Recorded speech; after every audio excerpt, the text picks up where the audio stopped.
My 37 male wife, Stacy, 35 female, has been cheating on me. I found this out recently, and while I spent a lot of time wondering if I misread the signs after sitting with her for a long time, I'm 99% certain that she is cheating on me. I've read a lot of stories about men who find out the same thing, but one thing that they don't talk about enough is how much it hurts.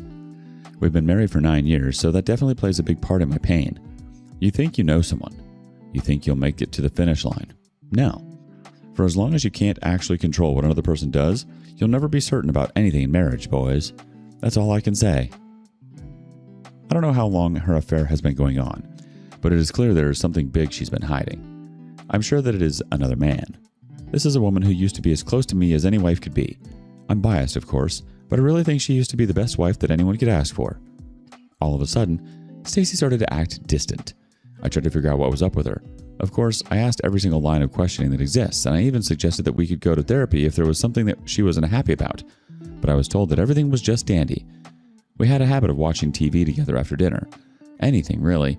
But all of a sudden, she was tired a lot. She'd either not join me, or she'd leave a lot earlier than usual. The times that I've gone into the room to ask what was up, I've always found her on her phone to hit texting, but she'd stop when I came in. She'd make it look like she stopped because she was giving me her attention, but that's not it. I've known her long enough. A lot of the time, she listens to me, but finishes what she's doing and then gives me her full attention. Besides that, she doesn't want to be touched by me as much. When the second of us gets back home, we share a hug and a kiss, and a lot of the time, we hold each other on the couch for a bit before going to clean up. But that has stopped entirely.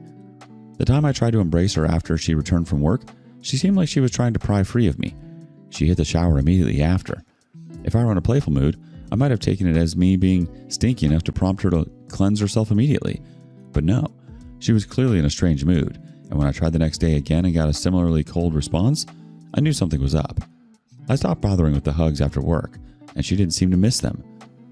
I think the final piece of the puzzle for me is the fact that once or twice a week, she comes back home late, and she always has some excuse for why. She usually has something to back up her excuses, but she never used to return home late so often. That's another reason why I'm very confused as to what is happening. It's probably the biggest piece of the puzzle, because it is precisely what allows her to actually sleep with someone else. Staying out late to meet with a lover and coming up with some excuse. Coming back home and refusing to be touched by me, probably because you're scared that I'll smell him or because she feels guilty. Finding her texting some mysterious person instead of sitting with me and watching TV like we usually do. Everything is pointing to a wife who has another person on the side, and clearly that person means a lot more to her than I do, because I'm the one getting neglected. Like I said earlier, it hurts, but to be entirely honest with you, I prefer for her to just be real and tell me what's going on. Go and be with him instead of putting me through the torture. I'd rather not be the husband being treated like a side piece. It's not a great feeling.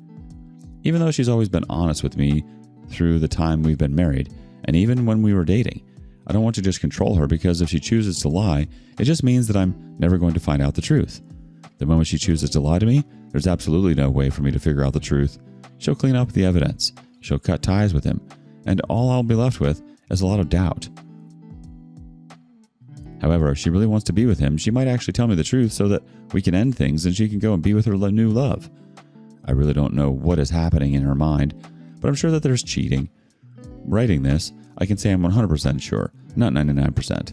If any of you think that I'm way off, let me know, but I doubt that I am. I'm going to figure it out, though. I have to, for my own sanity. Update 1. Okay, so as a bit of a sequel to my last post, it seems I've figured everything out. It was exactly as bad as I thought it was. I confirmed that Stacy is cheating on me, and to be very honest with you, it hurts a lot worse than when I was sure. But it was still only a suspicion. Knowing for a fact that she's been having an affair after 9 years of marriage is enough to hit anyone hard, I'd assume. She really did do her best to keep everything a secret. She didn't want to get caught so badly, but sadly for her, it wasn't airtight. I've always considered myself to be really big on puzzles and logic, and the first thing that I did to figure things out was to find out the days that she was choosing to stay out late. I started recording them because I wanted to have a very solid foundation to accuse her of cheating on me.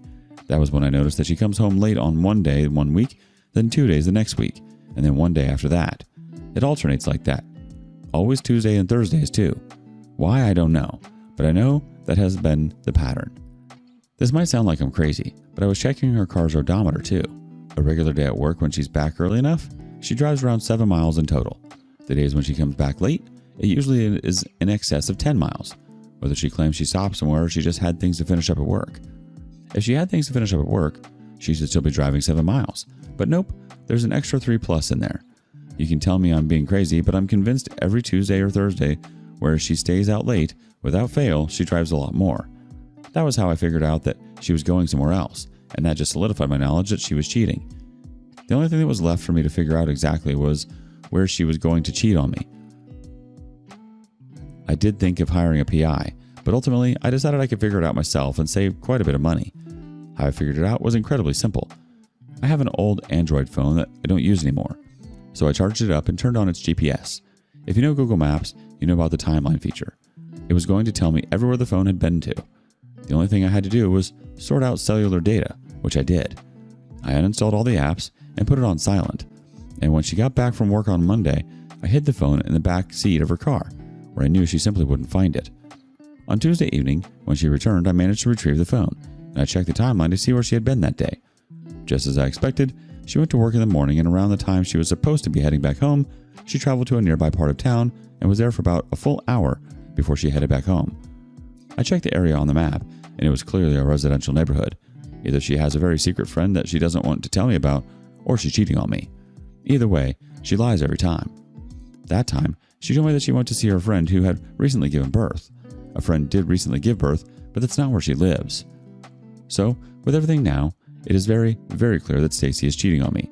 I tried to check her phone, but I didn't get enough time, and I had to make up some excuse as to why I was with it. It is time for me to confront her. I don't know how I'm going to do it, but I know where she goes on those days that she cheats on me, so it looks like all that's really left for me to surprise her there. I'll get the absolute truth the moment I do, and I think that's enough for me. I'll be ready to have my heart broken, as it will likely be, and I'll also be ready to document everything. Here's the uncomfortable truth. You don't actually need a spy thriller operation to know something is wrong in your marriage. Healthy relationships don't require hidden phones and car seats and odometer spreadsheets. Whether she's cheating or not, two things are already very clear. One, she's emotionally checked out. And two, you're driving yourself insane trying to prove what your gut already believes. Update 2. This is yet another update to the story I told in my previous post and the one that came before that. Before I get into this, I'll make it clear that I had already met up with a divorce lawyer before I even chose to go ahead and confront Stacy. I wanted actual confirmation of her affair, like texts or actual video or photo evidence. I didn't have that, but I'm smart enough to know that from all the pieces I had gathered, that she was actually cheating on me. I didn't want to confront her without the ball on divorce already rolling. Once I had sorted out the lawyer, I chose the day that I was going to confront her. As soon as work was over for the day, I headed over to the neighborhood that Google Maps had indicated that she had gone to. I parked my car away from the actual location, and I just waited for a very long time because I knew she was going to turn up. I was certain of it, and that paid off, because I saw her when her car drove up and pulled into the driveway of the exact house. I saw her step out of the car and enter the house, and I took pictures of all that. I didn't plan to, but on a whim, I called her and asked her where she was. She apologized and told me that she was going to be coming home late that night, too. She claimed that she was stuck at work for a bit, but she'd be back in about an hour or so. I recorded that call. I knew that she wouldn't be able to make up an excuse when I confronted her as she was coming out, because I'd already forced her to lie. It took exactly 56 minutes after she entered for her to come out of the house again, and when she did, she came out with a man. They were very cozy with each other. He was behind her, and his hands were on her shoulders as she walked to the car. He was only wearing an undershirt and boxers. I was disgusted to seeing it, to be entirely honest.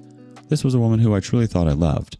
I did love her, but it was clearly taken for granted, and that hurt the most. I have had chances to cheat, but I never took them. That's the massive difference between her and me. I didn't even have that much time to dwell on it, because the whole plan was to confront her before she left. So I stepped out of the car and walked towards them. She was in the car at that point, so it was her affair partner who saw me walking up first. She couldn't see who he was looking at. He said, "Can I help you?" And I responded by telling him that I needed to speak to the person in the car. He said, "Why?" And I casually mentioned that she was my wife. I pushed him out of the way and opened the car door. And she looked like she had just seen a dead relative. Her eyes were bulging, and she covered her mouth with her hands. The entire time my phone was in my breast pocket, recording, because I needed the entire confrontation. I felt instant rage when her first instinct was to say, "Babe." Her affair partner wanted to lash back out at me because of how I pushed him, but she got out of the car and held him back. Seeing them like that was very irritating. I didn't care about making a scene, even though it was getting a little late. I told her that she was a piece of crap. She had been lying to me for months at that point. I told her that I'd figured it out for a long time ago, and all I needed to do was confirm it, which I had just done. She claimed that it wasn't what it looked like, and I needed to give her a chance to explain. But when I stopped speaking for her to say something, she couldn't come up with anything that made any sense. She started to claim that he was just a friend, and then I asked her why she lied she was at work. Her next excuse was that she knew I wasn't going to like the idea of her with a male friend. The first thing I did was point out that she had other male friends, particularly the ones she had known before we started dating, and I never threw a fit about them. I also pointed out that if her male friend was half naked when she was around, there was probably a reason for me to be wary. She had lied to me for months, and she wanted me to believe it was all over a male friend. Her affair partner just stood there. I don't know if he knew about me or not, but he didn't say a word the entire time. I told her that she shouldn't come back home that night. She could stay with her affair partner, but she wasn't welcome in our home. She started to cry and panic, but I just walked off back towards my car. She got out of her car and started trailing me and begging me to forgive her for her chance to explain herself, but I didn't do that. She was begging beside my car window up until the point that I pulled off. True to what I said, she didn't show up at the house. She only called and texted hundreds of times. I don't know whether she really stayed at her affair partner's house or found somewhere else. It's really none of my business anyway. I'm just glad she didn't come around. I had her started with the papers the very next day since I expected that she wouldn't skip work, and that was accurate. Of course, that was enough to make her come around. I hadn't changed the locks, so I met her in the house when I got back. She stood up and started to beg me immediately. I sounded like a broken record because I kept telling her there was no point. I wasn't going to forgive her. She wouldn't forgive me, and she knew it. I don't know why I did it. I still love you. I'm sorry. Please believe me. I told her I believed that she regretted it, since most cheaters usually did, but that wasn't enough to fix anything. Eventually, after much pleading, she left the house, crying a lot. She realized there wasn't going to be any space for her to be forgiven, and that alone was enough to make me know that I had made the right decision. At this point, all that's left is for us to actually get divorced. I don't see her not ending up with any alimony. I earn a lot more than her. We don't have kids, and I'm glad we never swayed on that decision. I'll likely part with quite a bit, but that's fine. I'll be free, and that's what matters the most. Update 3. Again, another update. Thankfully, this should be the very last one that I'll have to give. It was fun keeping this little series going, but I'm tiring, and I just want to focus on building again, so I'll let you all know how things ended between Stacey and I. She's now officially my ex-wife. The divorce wasn't as messy as I expected it to be entirely honest. It went pretty smoothly. She apparently has a conscience. She really wanted us to work something out instead of going to court, so we did. We decided on alimony terms and a payout for her, both of which were a lot more favorable for me than they might have been had we chosen to get a judge splitting things. I think a big reason why she was so antsy can probably be linked to the 2 times that I ran into her in town, once in the supermarket and another time literally just walking in the park. She looked like she wanted to melt away. She didn't say hi to me, and neither did I. Even though she wanted to cheat so bad, it is clear that she has no idea how to handle the consequences of cheating. Once the divorce was finalized, I heard from one of our mutual friends that she had moved out of town. She had told the friend that when they came to pack her things out of her house. It was amusing to me, but I was glad that she felt so uncomfortable about it. About a week after, she sent me an extremely long message expressing how regretful she was about what she had done. It meant something to me, to be entirely honest with all of you, but it was never going to be enough to erase the pain she had caused me. I've moved on from her, and we're not going to be friends or anything corny like that after all of this. That's the end of it for us. If not for the alimony thing, I would have blocked her right away, but there may be reasons for her to need to be able to stay in touch with me, so I'm going to leave that route open. I'm not going to communicate with her unless necessary. I left her on read with that message she sent after all. So that's pretty much it.